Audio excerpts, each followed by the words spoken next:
창세기 28장 10절 말씀부터 제가 읽겠습니다.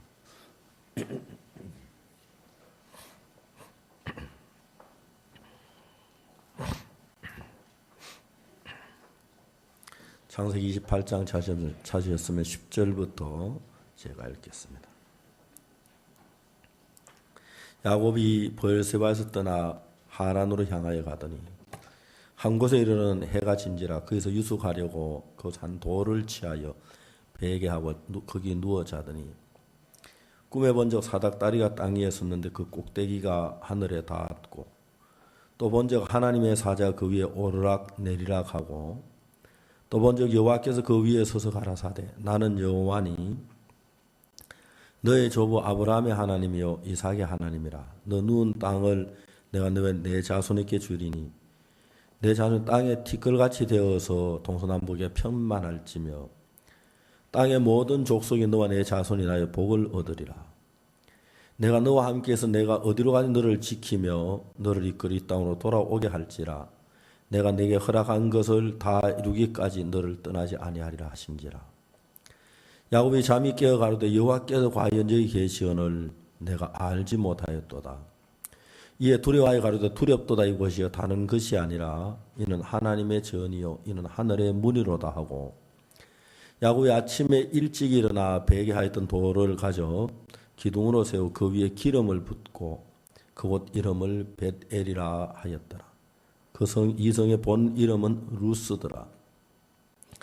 야곱이 소원하여 가로되 하나님 나와 함께 계시사 내가 가는 이 길에 나를 지키시고 먹을 양식과 입을 옷을 주사 나로 평안히 아비 집으로 돌아가게 하시오면 여호와께 나의 하나님이 되실 것이요 내가 기둥으로 세운 이 돌이 하나님의 전이 될 것이요 하나님께 내게 주신 모든 것 10분의 1을 내가 반드시 하나님께 드리겠나이다 하였더라.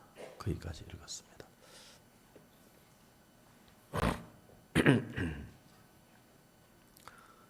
제가 한 번은 그 안동에 갔었는데 그 당시 이광보 목사님이 그때 형제로 있었는데 저한테 무슨 간증을 하냐면은 최근에 일어났던 자기 삶에 대한 간증을 하는 거예요.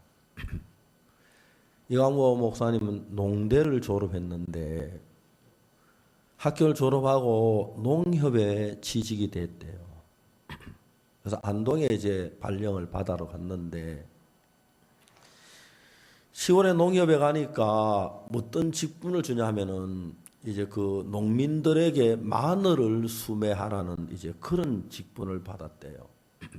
이제 마늘철이 돼 가지고 농민들이 마늘을 가지고 이제 그 농협 앞에 탁 이제 가져오는데 그 마늘이 원래 땅에 묻혀 있던 거냐 뽑아내 흙이 묻어 있는데 그 흙이 좀 마르니까 먼지가 막 날리고 막 아주 그 이제 마늘 수매하니 그렇게 어렵다고 하더라고요. 이제 마늘을 등급을 내려 1등급, 2등급, 3등급 이렇게 나누어서 1등급에는 얼마, 2등급에 그거 이제 책정을 하는데 막 등급을 매기면 농민들이 막 화를 내면서 이거 1등급이면 충분한데 왜 2등급 주냐고 말이지 막 우기고 그 막 마늘 그 먼지 틈이 속에서 내가 대학 졸업해가지고 내 이래 하려고 막 너무너무 힘이 안 나는 거야. 한평생이 하면 죽어도 못하겠다고. 그러면 하루 종일 이제 그 농협에서 그 시장에서 마늘 수매하느라고 막 농민들하고 싸우다가 오면 온몸에 막 흙먼지가 묻고 야 나는 시골에 부모님이 농사를 짓는데 농사 안 짓는 걸 갔는데 대학까지 졸업해가지고 내가 이 텀에서 막 너무 귀찮았다고 하더라고요.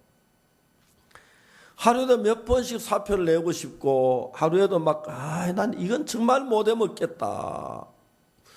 그렇다고 해서 이제 수매한 그 마늘을 이제 좀 이렇게 등급을 좋게 주면은 또 농협에서 윗사람이 이런 마늘을 말이지 1등급을 주냐고 막 뭐라 그러고 이제 위로 막 눌리고 아래로 치고 흙먼지 속에 묻고 그래 막 아침에 출근하는데 그렇게 막 몸이 무겁고 오늘 또 가서 싸워야 하나 막 그런 생각 속에 그 지쳤다 그러더라고요. 근데 이제 이강보 형제가 거기 어떤 그 사람들이 모인 데서 이제 그 점심시간에 일주일에 하면 성경 공부가 있었는데 교회 나오는 자매를 중심으로 한 두세 명이 모여 성경 공부를 하는데 그래 이제 한 주, 두 주 성경 공부를 하면서 성경 공부가 그렇게 재미가 있었다는 거예요.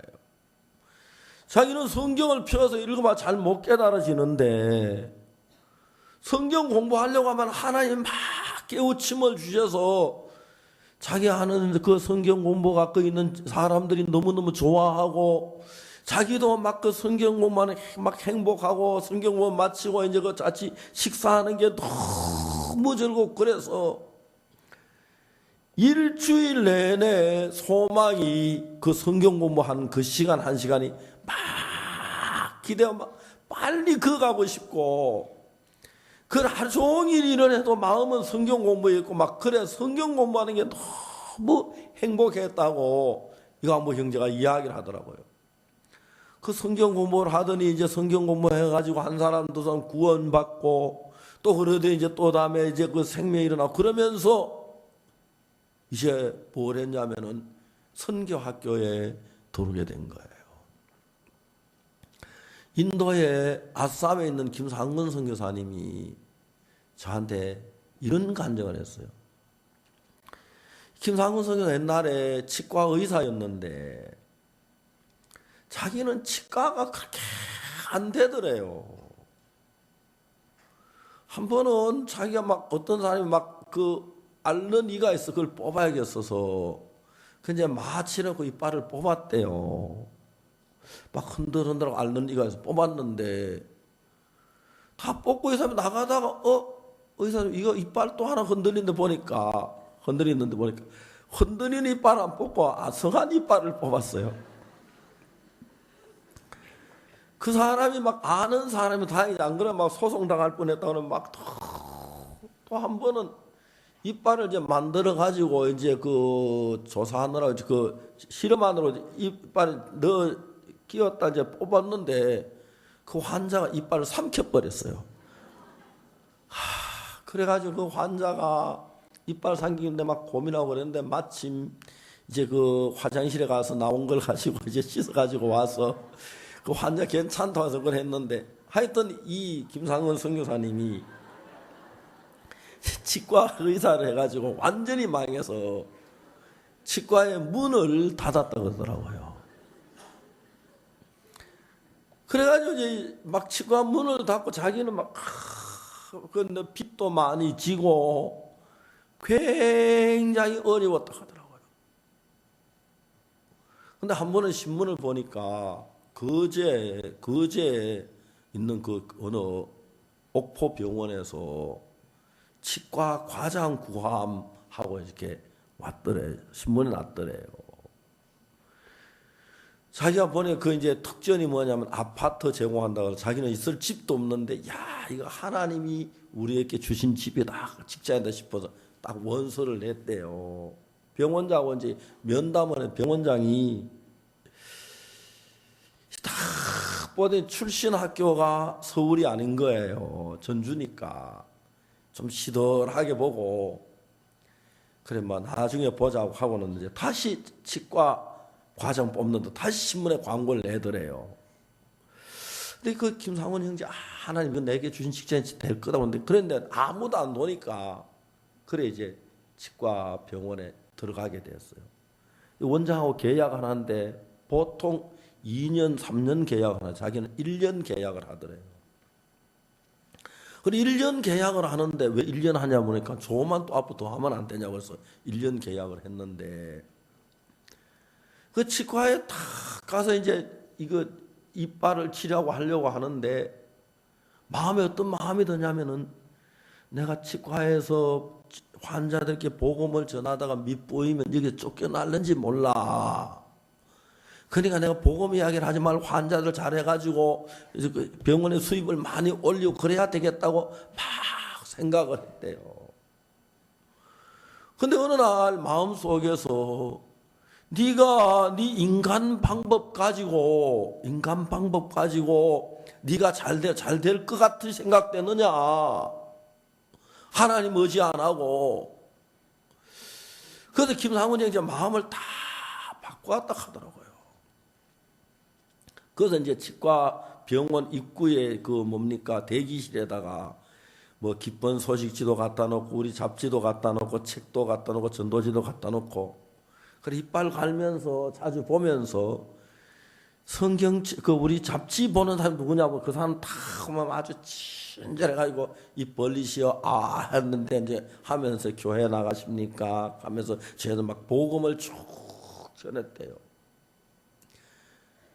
그러니까 지금 이빨을 갈고 치료하는 그거는 별로 재미가 없는데 복음 전하는 게 너무 재미있어서 오는 사람 한 사람 두 사람 복음을 전했는데 이 사람들이 구원을 딱 받는 거예요. 그래가지고 막 다른 교회에 있다가 우리 교회 거제 교회로 여러 명이 옮겨왔어요. 어느 날 아침에 출근했더니 어떤 사람이 막 과음을 고래 지르면서 여기 이단 의사가 와가지고 우리 교회 교인들을 끌어갔다고 막 목사가 와서 막 소리를 질렀다 하더라고요. 그리고 원장이 좀 이따 부르더니까 가니까 당신이 의사요 목사요 묻더래요. 의사라고. 의사하면 치료를 하지 뭐 전도를 해가지고 병원을 소란스럽게 하느냐고. 아니 이 신자 환자가 와서 신앙 이야기하면 좋아해서 하는데 그게 뭐가 문제냐고.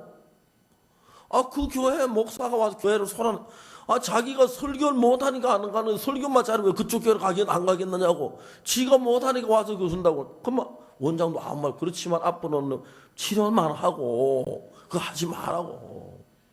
아니 나 이거 병원에서 환자들 기독교인들한테 신앙 얘기하고 뭐 환자 그냥 이빨만 치료하는 이야기하는데 내 신앙 얘기 모두 좋아해서 한다 하겠다고 그러니까 의사도 아무 소리 원장도 아무 소리 안 하더라고.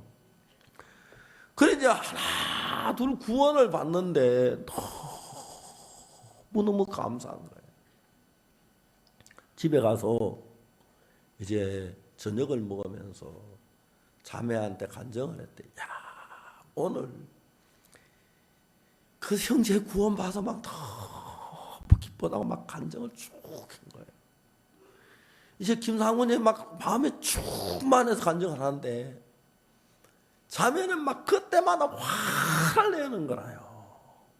왜냐하면 자매는 남편이 저러다 털리면 선교학교 갈 거야.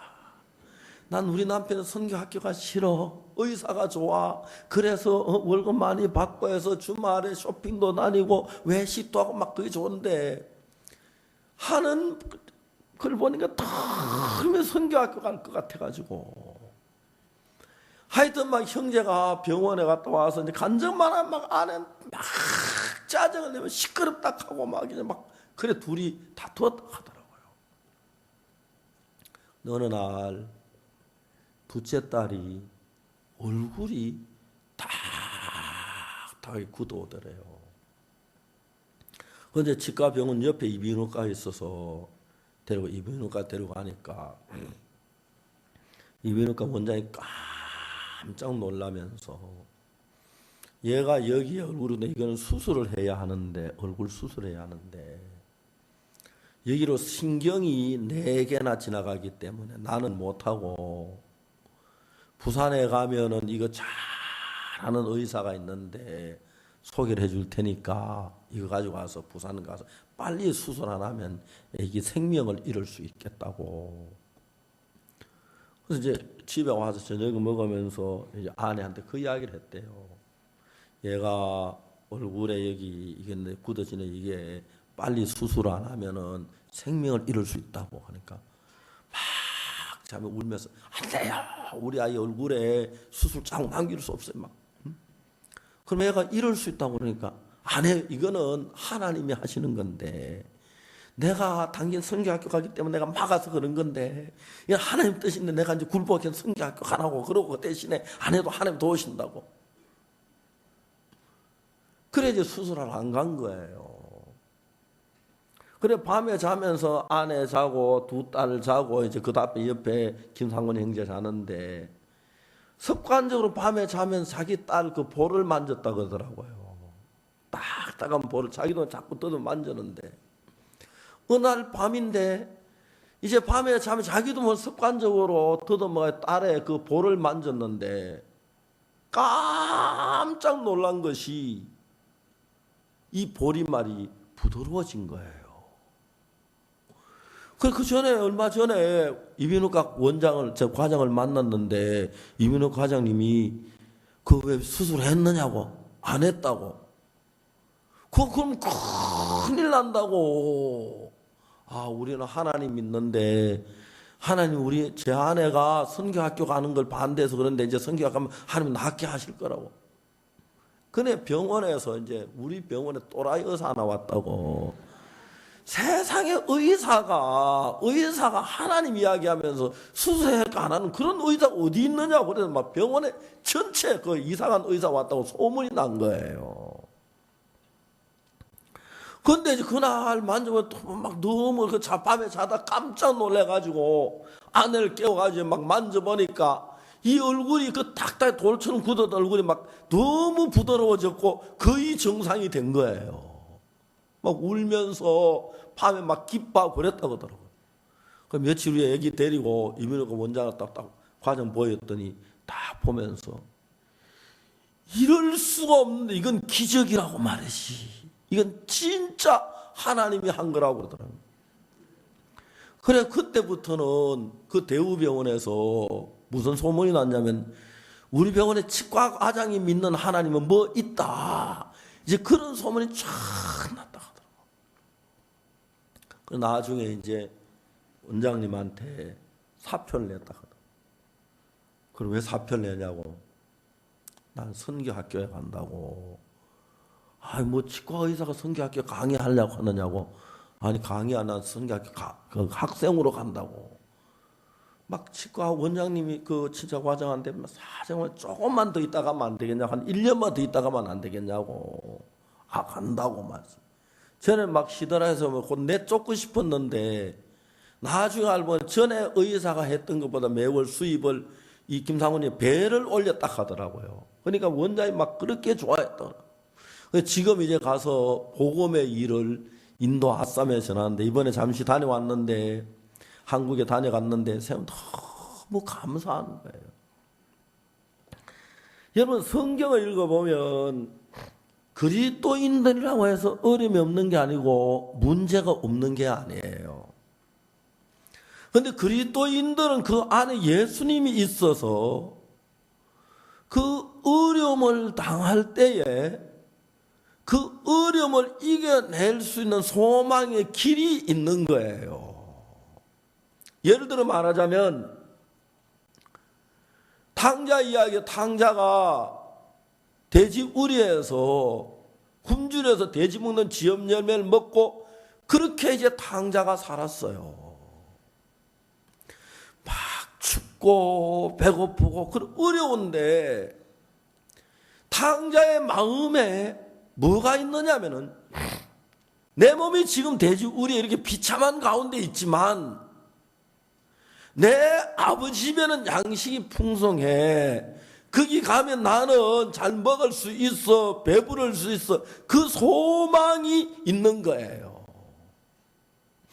그러니까 우리가 예수님이고 구원받은 형제 자매라고 해서 어려움이 없는 게 아니고 문제가 없는 게 아니지만은 우리가 예수를 믿고 구원받은 우리는 그 어려움을 겪을 때 세상 사람들은 길이 없지만 우리는 그 어려울 때에 하나님이 우리 마음 안에 나타나셔서 우리를 그 어려움을 건져내주는 소망 가운데로 이끌어 주시는 거예요.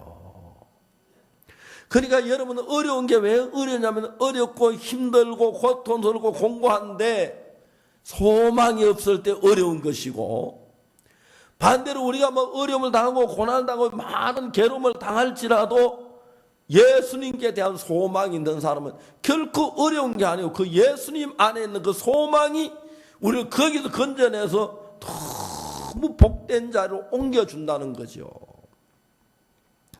성경을 읽어보면 성경 전부가 그렇게 돼 있어요. 저는 열왕기하 5장에 나만 장군에 관한 글을 읽으면서 아르마의 군대장관 나만은 그 주인 앞에 크고 존귀한 자니 이는 제가 저로 아람을 구원하게 하셨습니다. 저는 큰 용사나 문둥병자더라. 나만 장군이 문둥병에 걸리니까 본인 자신도 고통스럽고 그 아내도 어렵고 주변의 사람 다 그런 거예요. 전에 아람 사람 떼를 지어나가서 이스라엘 한 작은 계집 아이를 사로잡아 오매 그가 나만의 아내에게 수종들더니 그 주모에게 말하기를 우리 장군님이 사마리아에 계신 선지 앞에 계셨으면 좋겠나이다. 그가 저 문둥병을 저가 그 문둥병을 고치리이다. 그러니까 그 사마리아 사로잡힌 포로로 잡혀와서 나만 장군의 집에서 종살이하는 이 계집 종에는 사방이 절망인 거예요. 아버지도 잡혀 죽었는지 모르고 전쟁에 어머니도 죽었는지 모르고 혼자 잡혀와서 원수 나라의 포로로 와서 원수의 장군 집에 아내의 몸종 노릇하면서 월급을 줍니까? 언제 뭐 해방이 됩니까? 휴가가 있습니까? 절망 속에서 눈물로 하루하루를 보내야 할 그런 형편이 있었어요. 근데 여러분 이 계집종의 마음 안에 하나님이 그 속에 있는 거예요. 그 계집종의 기억에는 우리는 하나님을 믿어 우리가 하나님을 거역해서 이제 전쟁에 져서 나는 포로로 왔지만 우리는 하나님께 돌아가면 하나님 복을 주실 거야. 이제 마음 안에 하나님이 살아 계시기 때문에 그 하나님과 연관해 생각을 하는 거예요. 우리 하나님은 엘리사라는 선지자가 있고 그 선지자가 이럴 때 이런 역사가 일어났고 저런 역사가 일어났고 그 하나님과 연결해 생각을 하니까 그 하나님의 선지자를 우리 장군님이 만나면 문둥병이 낫겠다. 그 믿음이 그 마음이 그 속에서 만들어진 거예요. 우리 장군이 이 사마리아에 계신 선지 앞에 계셨으면 좋겠나이다. 제가 그 문둥병을 고치리다. 그 마음이 하나님이 없는 사람은 하나님의 사람 엘리사가 그 마음에 없는 사람들은 절대 안 되는 거예요. 지금 파주에는 허인수 형제가 미얀마에 있는 김대인 선교사 친구라고 하더라고요. 허인수가 백혈병으로 알아 누우면서 이제 불과 이제 몇 달 더 살지 못하는 그런 위치에 있는데 김대인 형제가 허인수 형제 찾아서 복음을 전한 거예요. 야 인수야, 둘이 굉장히 친했다 하더라고요. 사랑하는 친구가 이제 백혈병으로 죽어가고 있는 거예요. 김대인 형제 그냥 거기 가서 뭘 전했냐면 이제 친구가 죽기 전에 구원을 받아 복음을 전하는데 허인도 구원을 받았어요. 그러고 난 뒤에 김대인 형제가 허인수 형제에게 기쁜 소식인가 하나 갖다 줬는데 그 기쁜 소식에 박옥수 목사가 배가 아프다 나는 그 간증을 쭉 허인수 형제 읽었어요. 그 간증을 읽다가 보니까 박옥수 목사가 어떻게 병이 나았느냐면 배가 아픈 건 사실인데 믿음으로 기도하고 구원 받으면 믿으면 그대로 된다. 그 말씀을 그대로 됐다. 그러면 나도 그렇게 믿으면 되겠다. 그 마음이 일어났다고 하더라고요. 집에 백혈병 다 죽어가니까 눕혀놓고 부모님은 덜에 일하러 왔는데 그러나 성경을 탁 간증을 읽다가 그래 하나님 내 배 낫게 해주고 기도한 것처럼 이 병 낫게 해주십시오. 그리고 나았다고 믿어버린 거예요. 그리고 이제 자기 다 나았다 하면서 뻘떡 일어났어요. 이제 그거 뭡니까? 벌떡 일어나가지고 뭐 지팡이라 해서 나무 막대기 그걸 짚고 비틀비틀거리면서 덜에 나간 거예요. 덜에 부모님 일하다가 집에 누워있던 아들이 막 그래가지고 오니까 깜짝 윤수야 너 왜냐 그걸 물어보니까 아버지 저 다 나왔어요. 나 오늘 일하러 왔어요. 막 부모가 막 너무 놀란 거예요. 애들 죽을 때도 마음이 변한다 하더니 마음이 변했구나. 야 윤수야 됐다 일 다 했다 들어가자. 그래가지고 이제 아들을 데리고 덜에서 일하다 집에 들어왔어요. 괜찮다 됐다 다 했다 누워있거라. 나 다 나았어요. 괜찮으니까 누워있거라. 나 다 나았어요. 부모들이 아들 몰래 통곡을 했다고 하더라고. 이제 우리 아들이 죽는구나. 이제 죽으려고 마음이 변했구나. 정신을 잃었구나. 저를 비틀비틀 다 나았다니 말이 안 되지요. 부모가 자기 아들이 믿음으로 한 걸 어떻게 알겠습니까? 하루하루 나아지면서 백혈병이 깨끗하게 나온 거예요. 그러니까 자기 마음속에 다 절망인데 병원에 가도 안 된다 그러고 자기도 죽는 거 절망인데 마음 안에 하나님의 말씀 하나가 딱 들어와서 소망을 주면서 그 소망이 그 마음에 싹이 나면서 점점 소망이 커지면서 절망이 무너지고 믿음으로 그렇게 되어가는 거예요. 성경을 보면 전부 성경이 그렇게 돼 있어요. 열왕기하 4장의 선지자 생도의 아내에 관한 이야기도 자기 남편이 죽고 두 아들 같이 살면서 자기가 빚이 너무 많아서 이제 그 빚이 너무 많아서 이제 두 아들을 종으로 팔려가는 비참한 위치에 있는데 아무 데도 소망이 없고 길이 없고 방법이 없는 거예요. 그래서 하나님의 종을 찾아갔어요.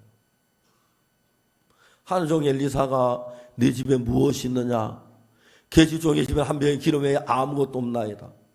너는 가서 빈 것을 빌리라. 빈 걸 빌릴 때 조금 빌지 말고 그것을 빌려서 문을 닫고 기름을 부어라. 이제 이 여자에게 아무 길도 없는데 하나님의 말씀이 이 여자 마음에 소망을 가져온 거예요. 하나님 말씀이. 그래 내가 빈 것을 빌려다 그래 기름을 부으면 하나님이 일을 하시겠구나. 여러분 성경에 말하는 그리스도인이 이런 게 그리스도인이에요. 어려움이 없는 게 아니고 문제가 없는 게 아니고 모든 게 잘 되는 게 아니라 사방에 문제밖에 없는데 하나님을 향하여 소망을 우리 마음에 일으키는 일을 해요. 선지자의 생도의 아내나 다윗이 시글락에서 시글락이 불타고 자기 밑에 부하들이 자기를 돌로 때려 죽이려 하고 여러분 그런 어려움 속에서 막 이제는 막 처절한 위치에 속했는데 그때 자기 마음에 하나님이 생각이 떠오르면서 그 하나님에 대한 소망이 팍 솟아오르면서 내 속에는 모든 슬픔이나 두려움이나 절망이나 그걸 내 마음 안에서 이겨버린다는 거죠. 이겨버린다는 거죠. 요한복음 11장에 나사렛 죽음 앞에서 마르다의 마음 속에도 그랬어요. 이제 오빠 하나 의지하고 살다가 오빠가 덜컹 죽어버렸으니까 그 두 여동생이 어떻게 살아야 하는지 뭘 먹고 살아야 하는지 그러니까 슬퍼도 눈물밖에 안 나오는 거예요. 절망 속에 빠지고 주변 사람들이 위로하고 왔지만 참 마음에 위로가 안 되죠. 예수님이 오셔서 마르다 마음에다가 소망을 심는 거예요. 네 오라비가 다시 살리야? 아니야, 네 오라비 살아. 다시 살 거야.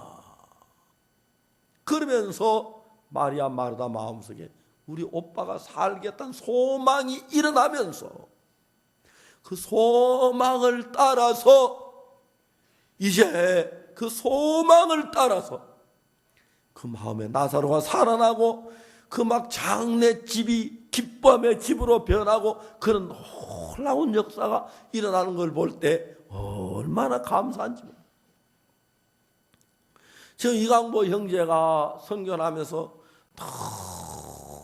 너무너무 감격해 하는 거예요. 자주 옛날에 안동에 있을 때, 안동에 농협에 근무할 때, 그때 막 자기는 막 다 싫었대요. 전부 싫고, 아이고 막 직장도 짜증스럽고 싫고 뭐 하는 것도 싫고 막 일어나 출근하기도 싫고.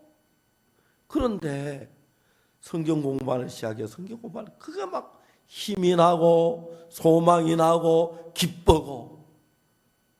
사랑하는 여러분, 오늘 이 땅에 참 많은 사람들은 소망을 하나님께 두어야 하는데 하나님이 아닌 자식에게 소망을 두고 하나님 아닌 사업에 소망을 두고 하나님 아닌 돈에 소망을 두고 그런 사람들이 그 소망이 무너질 때 그때 처참하게 사람들이 어려움을 겪는 것입니다. 그렇기 때문에 여러분, 우리가 사방에 소망이 전혀 집이 다 망하고 다 아무것도 없고 우리의 돼지 죽을 먹고 있어도 소망을 아버지께 소망을 둔 사람, 여러분 가정이 어렵고 자식들이 빗나가고 힘들고 괴롭고 돈이 없고 빚이 지고 사방이 적막한 가운데 있을 때 여러분 그런 환경 속에서 하나님은 여러분 마음에 하나님을 심어서 하나님께로부터 소망을 두고 하나님을 바라보도록 만든 뒤에 여러분이 하나님이 소망이 되면 그 하나님이 일어나셔서 여러분의 모든 문제를 해결하는 것으로 성경 신구약 66권의 모든 이야기가 그렇게 되어 있는 거예요. 그렇기 때문에 빚이 져서 어려운 것이 아니고 가난해서 어려운 것이 아니고 실직해서 어려운 것이 아니고 병들어서 어려운 게 아니라 내가 예수를 믿으면서 소망이 하나님에게 있지 아니하고 세상에 재물에 있거나 자식에게 있거나 직장에 있거나 거기에 소망을 둔 사람들이 불쌍한 거예요.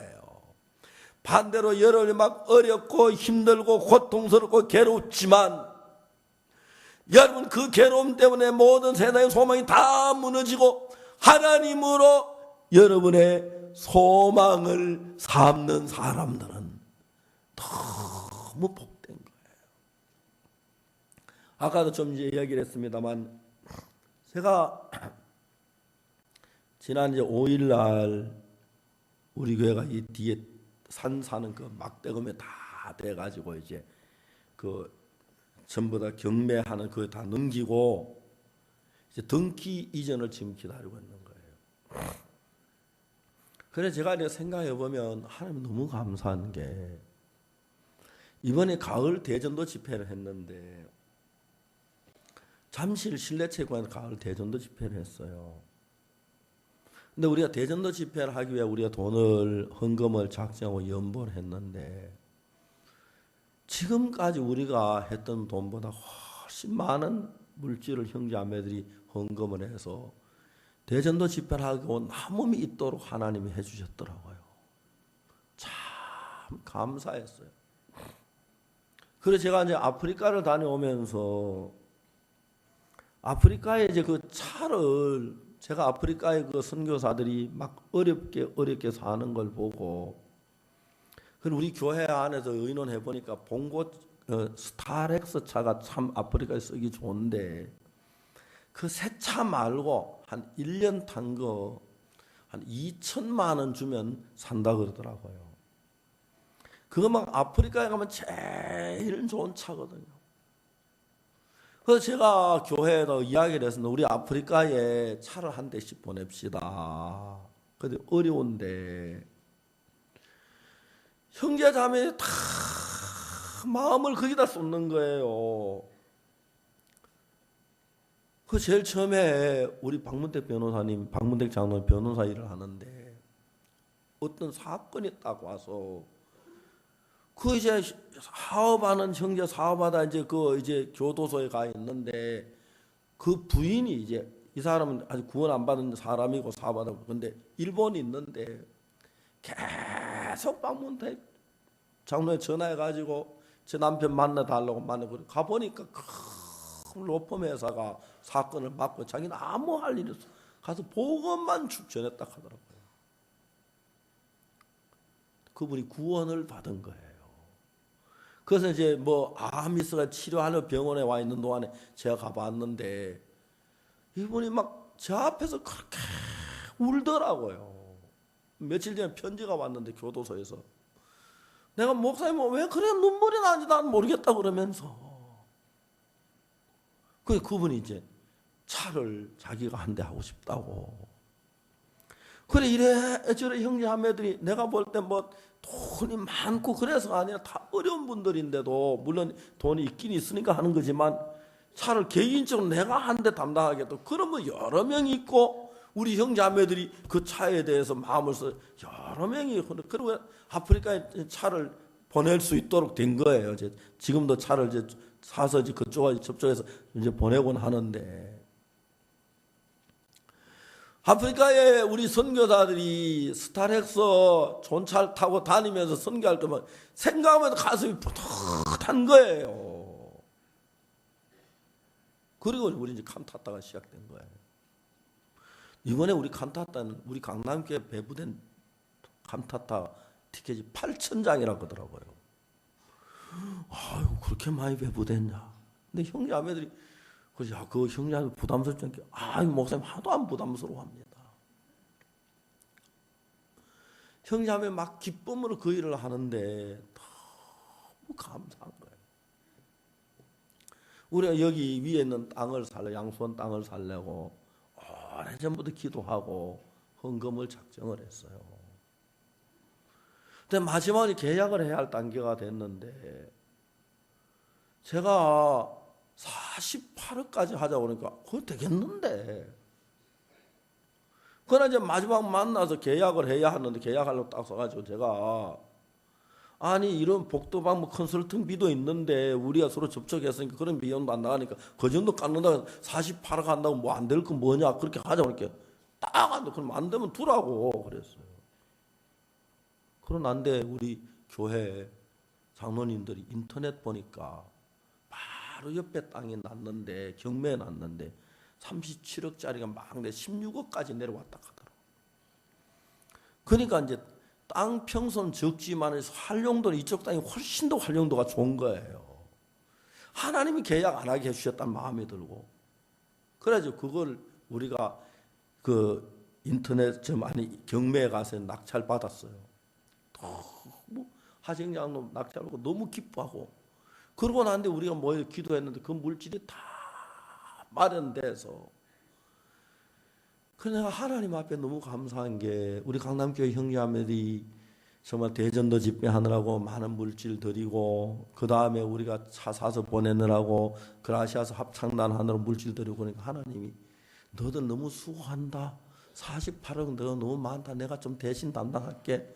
3분의 1만 해라. 그래서 15억 7천에 이 땅은 5,000평에서 50평 빠지는 땅인데 있죠. 그래서 지금은 이번 주에는 우리가 안 하고 다음 주에 경계 청량되고 난 뒤에 우리 형제자매 거기 가서 한번 밟아도 보고 꼭 그럽시다. 알겠습니까? 그리고 감사 예배도 드리고 그날 우리 떡도 좀 먹자 그랬습니다. 땅 샀으니까. 하나님이 막 하시는 일들은 너무 감사하는 거예요. 사실 오늘 여러분 집에 돌아가시거든 노트를 한 권 사세요. 참 뒤에 다이어리 사면 될 겁니다. 그러다 이제 거기다가 쓰세요. 내가 계획해서 한 일 가운데서 된 일들이 뭐고 안 된 일이 뭔가 쫙 해보고 하나님 내 마음에 마음을 주셔서 하는 일들 쭉 그걸 그냥 보면 잘 구분이 안 가는데 노트에 정확하게 적어서 보면은 내가 하는 일은 잘 될 것 같고 아름다울 것 같고 좋을 것 같아도 그게 안 돼요. 반대로 하나님이 내게 역사하신 일들은 볼 때는 안 될 거 어설퍼 보이고 되겠나 싶은데 너무너무 아름답게 되는 거예요. 어제 저녁에 여수에서 칸타타를 마치고 보리스 선생님이 오늘 이제 러시아로 떠난다고 인천까지 보리스 선생님 이제 모셔드리고 이제 오느라고 같이 보리스 선생님 차를 타고 와서 제 차에다 보리스 선생님 옆자리에 앉혀가지고 쭉 이야기를 했어요. 이분이 너무 좋은 분인데 복음 이야기에 딱 들어가니까 주무시더라고요. 제가 그분에게 복음 전하려고 마음을 많이 썼어요. 너무 훌륭한 분이에요. 너무 똑똑하신 분이에요. 저들하고는 비교가 안 될 때만 진짜 훌륭하고 음악에서 특히 지휘에서는 현재 세계 생존한 사람 가운데서 이분을 따라갈 사람이 없다 할 정도로 지휘를 잘해요. 그래서 그라시아스 합창단 정말 형편없는 합창단을 세계 최고의 합창단으로 만들었어요. 제 딸이 그라시아 단장인데 내가 물어봐요. 은수가 아버지 저 뭐야 보리스 선생님 러시아에 바쁜데 오라 안 가고 네가 지휘하면 안 되냐 내가 물어봤어요. 아버지 내가 지휘하면 지휘를 합니다. 그런데 내가 지휘를 하면은 그 말 같던 소리가 점점 흐려지기 시작하고 보리스 선생님과 지휘하면 그 흐렸던 소리가 맑아지기 시작합니다. 저는 지휘하지만 이거 지휘하는 것도 아닙니다. 지휘는 최소한 예순이 넘어야 정상적인 지휘자가 된다는 거예요. 저는 아직까지 돌팔입니다. 하면서 그 보리스 선생님 와서 지휘를 하는 거 보면은 내가 봐도 딱 와서 하면 탁 몇 메가에 탁탁탁탁 지적해가지고 딱 뭐 지휘해도 그냥 탁탁 그래 그 지적. 그런데 막 노래가 너무 맑아지는 거예요. 이분이 온 마음을 다해서 우리 위해서 오는 거에 바쁜데도 이제 어제 이제 오늘 아침에 가신다고 어제 태우면 제가 그분에게 이제 처음에 그분이 옛날 공산당이었는데 러시아 공산당이 붕괴되면서 공산당 정신을 가지고 있어요. 제가 한번 공산당 얘기를 했어요. 요즘 공산당 정신 가진 사람이 어디 있느냐고 아무도 없다. 그렇다고 말 전부 다 공산당 본 정신을 버리고 자기 주장을 세워서 공산당이 문제라 하는 뭐. 생전에 둘이야 그 이야기 한번 마음 맞는 이야기를 했어요. 그 외에는 복음 이야기하면 그래 그 어제 통역했던 자매가 나한테 하는 이야기가 자기도 쭉 복음 얘기하는데 난 아직 때가 아닌 것 같다 하고 복음 다 안다고 그런데도 안 받아들인다고. 제가 여러분 복음을 전할 때 때로 장관님들에게 복음을 전하고 대통령에게도 복음을 전하고 또 높은 분들에게 복음을 전할 때 이건 내가 하는 게 아니고 하나님이 하셔서 그런 일들이 일어나지 만나는 자체도 하나님 아니면 만날 수가 없고 만난다고 복음을 전해도 되어지지 않는데 하나님이 하시는 걸 너무 분명히 보는 거예요. 제가 보리스 선생님의 복음을 전하려고 마음을 많이 써도 이분 마음에서 다 좋아요. 우리 위해서 막 그분이 바빠도 와서 일해주고 막 오라 그러면 막 어려운도 와서 하고 막 다 좋은데 복음 이야기도 뭐가 탁 부딪히는 거예요. 탁탁 부딪히는 거예요. 야, 정말 복음 그냥 한 몇 마디 전하면 되는 게 아니라 하나님이 우리에게 은혜를 베풀지 아니하면 우리로 말미암아 되어지는 게 하나도 없구나. 그냥 어떤 한 거면 제사 한 받는 그 이야기를 하고 그 복음 전 구원 받았고 막 그런 생각인데 그게 그렇지 않아요. 하나님이 일을 하지 아니하시면 우리가 아무리 이론적으로 양을 잡고 죄가 넘어가고 죄가 없어 아무리 이야기를 해도 하나님이 우리 마음 안에 가까이, 우리 마음에서 하나님께 소망을 둬야 돼요. 복음 전하는 것만 그런 게 아닙니다. 여러분의 인생 전부가 그런 겁니다. 그런데 여러분, 제가 그래서 우리 교회 안에서 바라는 것은, 여러분 세상적으로 이런 직장 가지고 물질 말이고 쭉, 제가 며칠 전에 어떤 학생이 자기 장래 포부를 이야기하더라고요. 목사님, 제가 대학을 졸업하면은 전 장애인을 위해서 일하고 싶습니다. 이래 하고 이래 할 겁니다. 쭉 계획을 이야기하더라고요. 내가 그 학생 형제에게 너 계획 그거 틀렸다 그랬어. 왜요? 하고 물었어요. 내가 대답을 했어요. 네 계획 속에 병 걸릴 계획 들어가 있나? 없지. 네 계획 속에 교통사고 날 계획이 있나? 없지. 네 계획 속에 네가 결혼해서 아내하고 싸울 계획은 있나? 없지. 그런 걸 계획에 안 두고는 좋은 것만 전부 계획을 넣었다. 그러면 네가 인생을 살다 보면 그대로 되고 병도 한 번도 안 걸리고 너 자식들이나 네 가정에 내 아내나 그렇게 병도 안 걸리고 다음에 네 아내하고 마음이 맞고 한 번도 안 다투고 그렇게 될 수 있다면 그 계획은 좋다. 그러나 네가 교통사고 나거나 병이 걸릴 확률이 있고 우려가 있고 아내하고 마음이 안 맞을 수도 있고 그럴 때에 어떻게 하겠느냐. 저는 제 아들이 장가들 나이가 됐을 때, 죄송한 이야기입니다만은 내가 며느리를 봐야 한다고 생각하니까 주위에 좋은 자매들이 보면은 그런 자꾸 눈에 띄더라고요. 근데 제가 형제나 자매들 보면은 참 좋았던 형제나 자매라도 인간은 항상 티가 있고 흠이 있고 문제가 있더라고요. 믿었던 형제가, 좋았던 형제가 정말 생각 밖으로 변하고 가슴이 참 아프더라고요.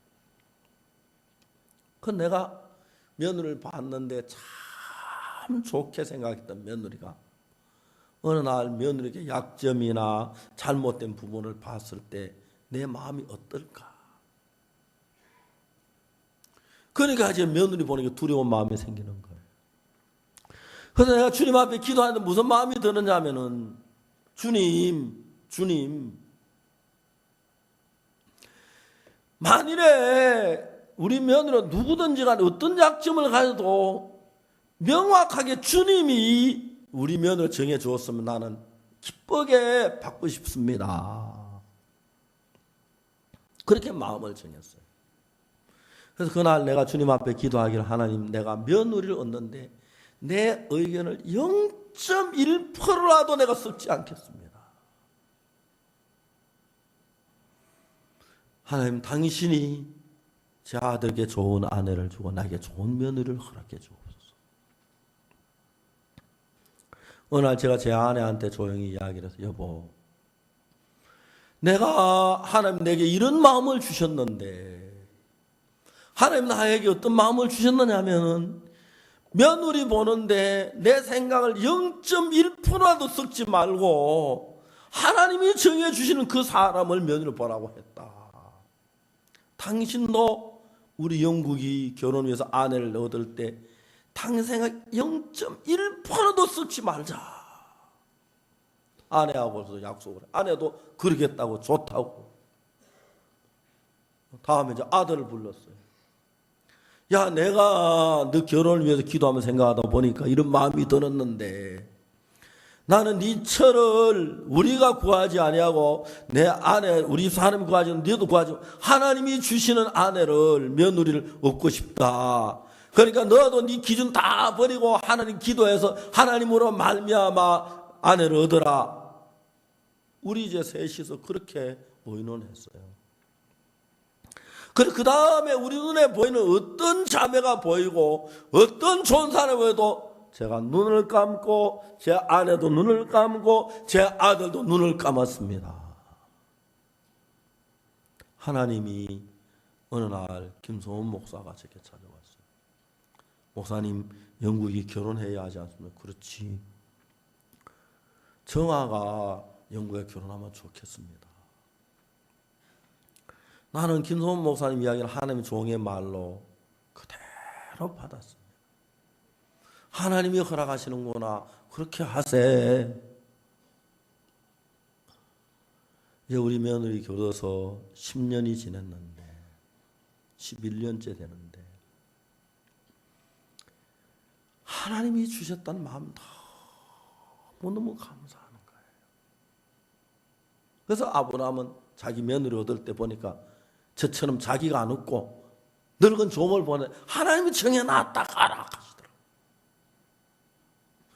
우리는 내가 좋아하는 일, 내가 기뻐하는 일, 내가 감는 그 일 속에 마음이 젖어 있는 거예요. 창세기 우리가 28장 이야기, 오늘 한 이야기 다 했습니다.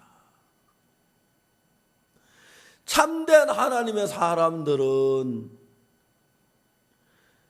그 나만 장군의 계집종이나 선지자 생도의 아내나 아니면 탕자 이야기나 전부 인간적인 면으로 아무 소망 있고 절망적인 것밖에 없는데 그들에게 중요한 사실 하나, 하나님께 대한 소망을 그들은 갖고 있었습니다. 나만 장군의 계집종이 무슨 소망이 있었겠습니까? 눈물로 매일 세월을 보냈는데 하나님께 소망을 가졌습니다. 선지자 생도의 아내가 그랬고 탕자가 그랬고 이제 여러분 우리가 그 하나님 앞에 소망을 갖는 이것이 참된 것이지. 세상적으로 돈을 많이 벌고 지위를 가지고 그거 하나님으로 말면 아무것도 아닙니다. 생각을 사울 왕하고 다윗하고 생각을 해보세요. 사울은 왕이기 때문에 다윗 하나 죽이는 거 아무것도 아닌 것처럼 생각을 했습니다. 자기가 다윗 하나 죽이면 죽일 수 있을 줄로 생각했습니다.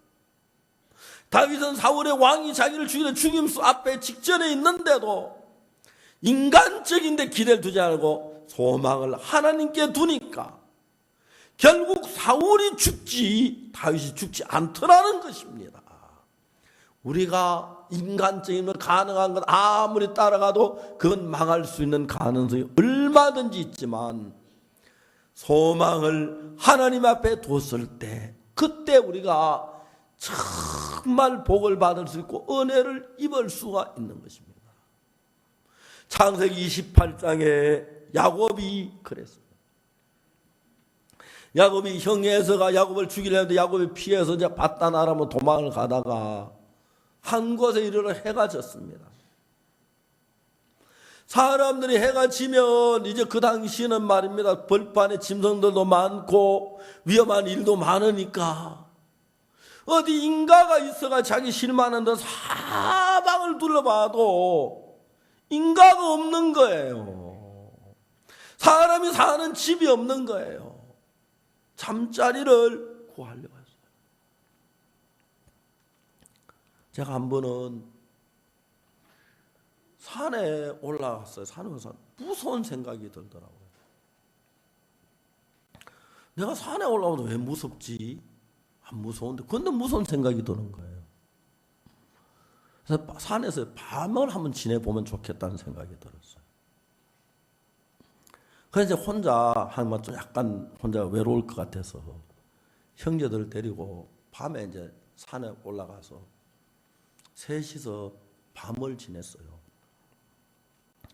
비가 부슬부슬 오는데 아무것도 거기 이제 절벽 밑에 그게 탁 짓는데 하룻밤을 지내고 날이 밝으면 너무 기분이 상쾌하고 좋더라고요. 밤에 잠은 잘 못 잤지만 그 다음부터는 산이 굉장히 친해지는 거예요. 여러분 산이 아주 여러분에게 멀어지거든 산에 가서 하룻밤 잠을 자보세요. 그럼 굉장히 산하고 가까워져요. 저 산을 참 좋아해요. 야곱이 그 산에 갔을 때 그 벌판에 아무도 없는, 인기척도 없고 민가도 없고, 거기서 이제 짐승대 나올는지 모르는데 거기서 밤을 지내야 하는 거예요. 야곱이 막막했어요. 이제 내가 형님이 나를 죽이려 도망가는데 바다나람에 가면 내가 무슨 일을 만날는지, 외삼촌 라반이 있다고 하는데 라반이 나를 기뻐할는지 안 기뻐할는지, 지금 막 그 아무 길이 없어서 그냥 살기 위해서 외삼촌 집까지 가야 하는데 가는 길이 멀어서 며칠 몇 날을 산에서 자고 벌판에 자는데 무슨 짐승을 만나는데 어떤 어림이 올는지 모르는 정말 적막한 가운데서 아무 소망이 없이 그냥 형님이 죽음을 피하기 위하여 바단 아람으로 가고 있는데 벌판에 잠이 들었어요. 돌 하나 베고 돌베개를 하고 누워 자는데 자기를 도울 주변에 아무 사람도 없지만 하나님은 야곱과 함께 계셨고, 형 에서가 자기를 죽이려고 하는, 자기를 지킬 사람이 없는데 하나님은 야곱을 지키고 계시고, 그 하나님이 야곱에게 하고 싶은 이야기가 있었어요. 야곱아, 너 지금 혼자인 것 같지? 너 외로운 것 같지? 너 어려운 것 같지? 너 어려워하지 마. 너 혼자가 아니야. 내가 너와 함께 있어. 내가 너를 지킬 거야. 내가 너를 떠나지 않을 거야. 네가 어디로 가 너와 함께 할 거야. 야곱이 그걸 모르는 거예요. 그걸 알았더라면 너무너무 행복할 거예요. 여러분 마음에 하나님 없는 사람들은 조그만 어려움을 당하면 어려워하고, 고통스러우면 고통스러워하고, 괴로운 일은 괴로워하고, 슬퍼는 슬퍼하는데, 하나님이 야곱이 너무 공고하고 두려워하고 슬퍼하고 피곤해하고 하는데, 하나님이 야곱에게 이야기하고 있어요. 야, 야곱아, 너 두려워하지 마. 내가 너와 함께 있어. 너 겁내지 마. 내가 너를 지킬 거야. 너 어려워하지 마. 너 아무도 없지만 내가 너와 같이 있을 거야. 네가 어디 가 내가 너를 지켜 너를 이끌어 돌아오게 할 거야. 내가 너를 떠나지 아니할 거야. 하나님이 야곱 마음에 두려움을 내쫓고 싶어서요. 야곱 마음에 근심을 내쫓고 싶어서요. 야곱 마음에 고독을 내쫓아 주고 싶어서 하나님이 나타나셔서 야곱의 꿈에 보면 그렇게 말씀하셔요. 여러분, 우리는 야곱처럼 정말 야곱이 삐뚤고 정말 빼딱한 사람인데, 우리도 그런 인간이지만 야곱이 리브가로 말미암아 아버지 이삭에게 복을 받은 것처럼 우리도 예수님이 준비한 그 은혜로만 우리의 복을 받은 사람이기 때문에 우리가 야곱에게 하나님 약속하신 것처럼 어디에 가든지 하나님 우리를 떠나지 아니하고 나를 지키시고 이끌어 가시겠다고 이야기를 하는 거예요. 야곱은 그때까지 하나님을 잘 몰랐습니다. 복은 받았지만 그 아침에 일어나서 하나님이 나와 함께 계시는구나. 하나님이 나를 지키고 계시는구나. 하나님이 나를 위로하시는구나. 내가 두려워할까 봐 하나님 이런 말씀을 하시는구나. 하나님 나에게 이런 걸 보이시는구나. 내게 절 떠나지 아니하시는구나. 내가 어디 가든 하나님 나를 지키시겠구나. 그 마음이 야곱의 마음에 일어나니까 사방이 짐승이 울거려도 두렵지 않고, 라반이 자기를 괴롭게 해도 괴롭지 아니하고, 소망을 하나님께 두고 살 수 있는 사람으로 야곱이 변한 겁니다. 나는 우리 기쁜 소식 강남교회 형제자매들, 이번에 우리 크리스마스 칸타타를 하면서 막 행복했습니다. 아까 최원호 형제 간증을 했습니다만 이번에 제가 여러분들을 만났습니다. 칸타타 하면서. 그 미리 오후에 가 사무실에 가 있으면 거기 세종문화회관 그 이제 사무실 가 있으면 참 칸타타 온 사람들이 이제 자기 뭐 데리고 모시고 온 분들 한번 소개해서 이야기도 나누고 또 같이 말씀도 전하고. 저는 막 칸타타 1년 12달 하고 싶어. 왜 크리스마스가 12월 달 한 달 맞냐. 1월 25일 크리스마스, 2월 25일 2월 크리스마스, 3월 25일 3월 크리스마스, 4월 25일 4월 크리스마스. 그랬으면 1년 내내. 미국의 형제들이 크리스마스 칸타타라고 하는데 너무 행복해하는 거예요. 막 사람이 연결되고 구원을 받고. 이제 보통 뭐 한 칸타타 한 도시에 500명, 600명씩 이제 명단이 막 구한 거. 그분들 명단 적어주고 하죠. 5, 600명인데 한 집 찾아가면 그들이 그렇게 고마워 행복해 하는 거예요. 1년 열도 그거 찾아다니다 보면은 1년 나갈 것 같아. 내년 또 칸타타 준비해야 할 거 그럴 것 같아. 뭘 하든지 우리가 하나님과 더불어 하는 일들, 복음을 위해 하는 일들은 너무 행복하고 기뻐하고 소망이 넘치고 하나님이 도우셔서 망하지 않는 거예요. 인간이 하는 일은 실패도 있겠지만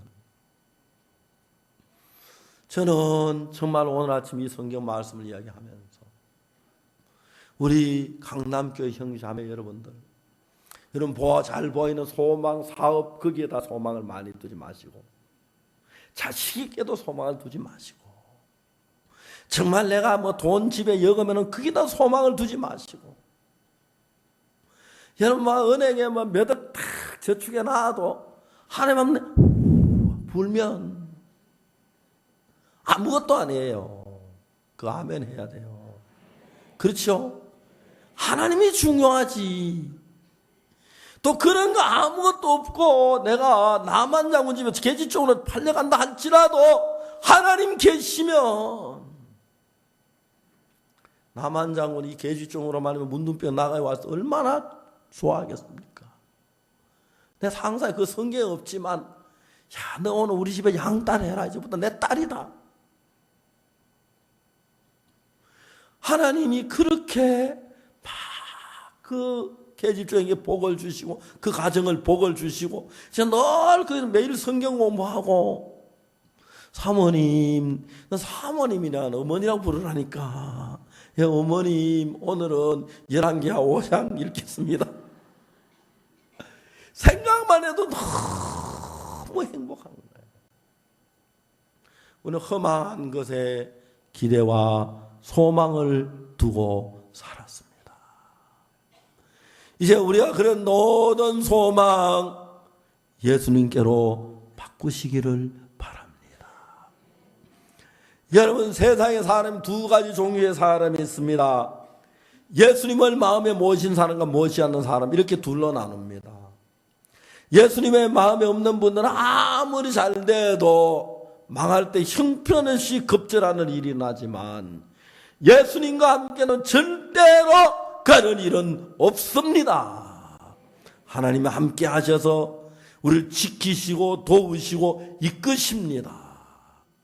야곱처럼 남한 장관의 그 계집종처럼 선지자 생도의 아내처럼 성경에 그런 이야기 너무너무 많습니다. 왜? 하나님이 우리가 어려울 때 도우실 테니까. 야곱아 넌 지금 혼자가 아니야. 넌 외롭지 않아. 내가 너와 함께 있어. 내가 너를 지킬 거야. 무슨 일이 해도 너와 함께 할 거야. 어딜 가 너와 같이 갈 거야. 이런 예수님이 있는 분, 이런 하나님 있는 분이 행복하지. 돈 있는 사람 행복하지 아니하고 재산 많은 사람 행복하지 않는다는 사실을 정확히 알아야 합니다. 존경하는 강남교회 형제자매 여러분, 돈의 소망을 가지고 있던 거 오늘 하나님께로 소망을 바꾸세요. 알겠습니까? 소망의 주소를 바꾸세요. 자식에게도 소망을 너무 두지만 너무 자식도 피곤하고 여러분도 피곤해요. 그냥 자식 그냥 잘 크라 하고 놔둬요. 그 놔둬도 크니까. 그리고 어려우면 하나님 손에 한번 맡겨봐요. 그러면 하나님이 이끄시면 그때 복을 받는 거예요. 다른 눈에 보이는데 소망을 두지 아니하고 살아계신 하나님에게 소망을 가진 강남교회 형제자매들 복되도다 영광스럽도다 아름답게 될 줄을 확실히 믿습니다. 기도하겠습니다.